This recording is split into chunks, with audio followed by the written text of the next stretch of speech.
So I'm seeing a lot of hate for the Game Gear Micro that was recently announced, and I gotta say, I don't see the problem with it. Yes, it is absurdly tiny and impractical in every sense of the word, but at the same time, there's something alluring and something quite charming about owning a system about the size of the palm of my hand. The Game Gear is an 8-bit 4th generation handheld game console released by Sega on October 6, 1990 in Japan and 1991 throughout North America and Europe. The Game Gear primarily competed against the Game Boy, the Lynx, and of course Turbo Express. I don't know about you guys, but I have very fond memories of playing with this bad boy. Yes, it is too big. I mean, look at this.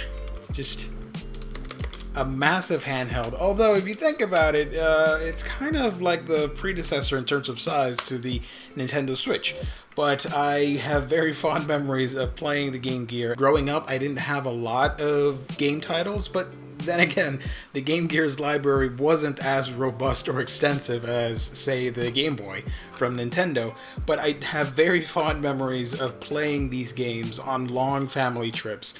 Here we have the fighter slash beat 'em up, I guess, for Mighty Morphin Power Rangers. It was pretty interesting. I liked the character designs and the color, and it wasn't the most in-depth fighter, if you will, but you had fun playing it.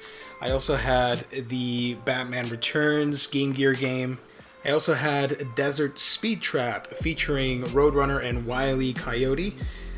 These two guys are still, to this day, my favorite Looney Tune characters, so I had a blast playing that game. One of the games that was readily available back then, but now is fetching for some quite hefty money online, is Tails Adventure. I love Tails. I love the Sonic franchise. I love those characters, and to have a game all to himself, just really interesting, really cool. I also had with me, because you have, on every console you've got to have a sports game at some point, or at least playing one.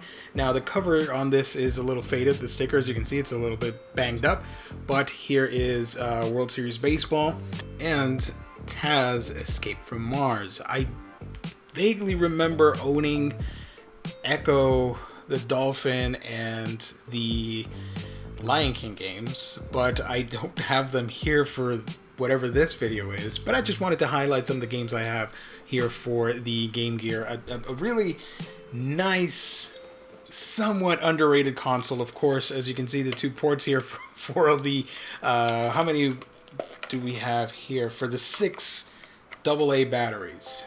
That's a lot of batteries, and it would give you what, like 3 hours of gameplay, which back then I was a kid, I didn't know better, but I thought that was a lot. But nowadays, 3 hours, you can, oh man, so many batteries wasted.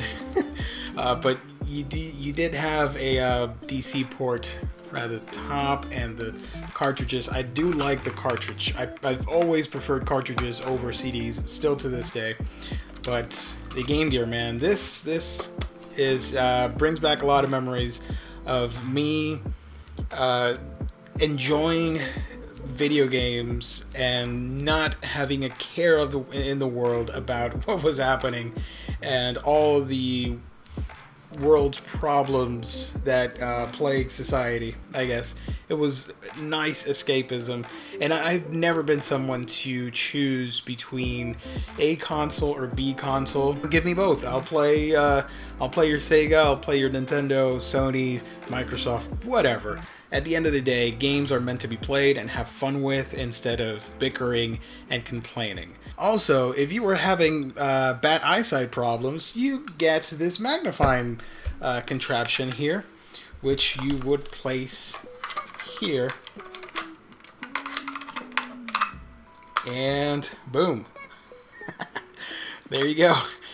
This is so ridiculous and impractical, of course. Plus, you would need a light to shine on this thing to play in the dark. But still, look how far we've come from this to your Nintendo Switch now in 2020.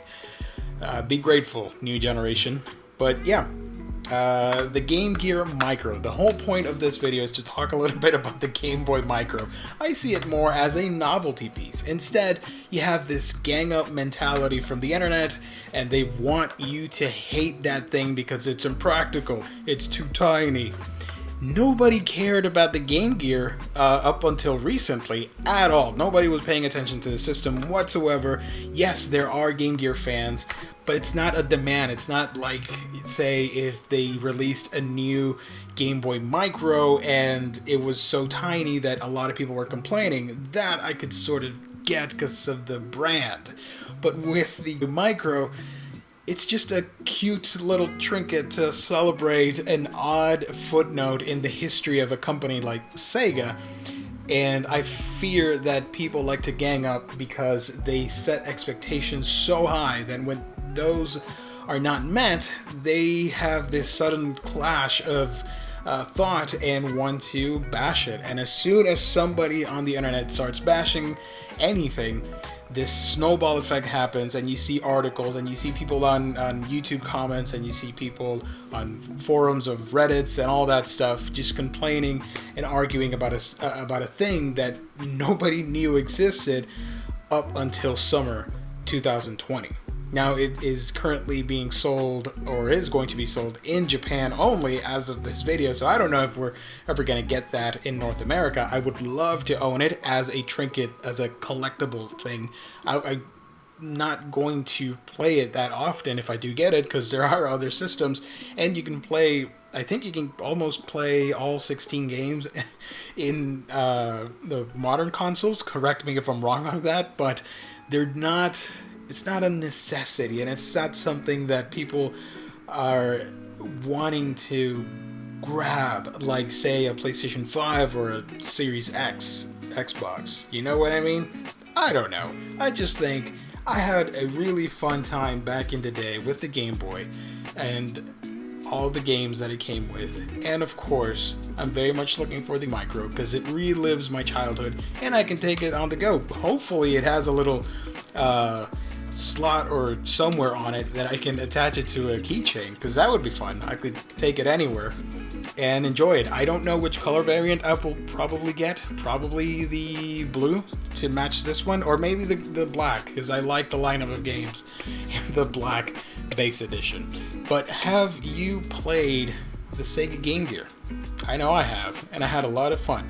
But that was 1991, 1992, and it's been a while. So I hope this video was of use to give you sort of a trip down memory lane and remember this clunky system that tried its best but ultimately did not survive the 90s. And yeah, Nintendo just crushed it completely.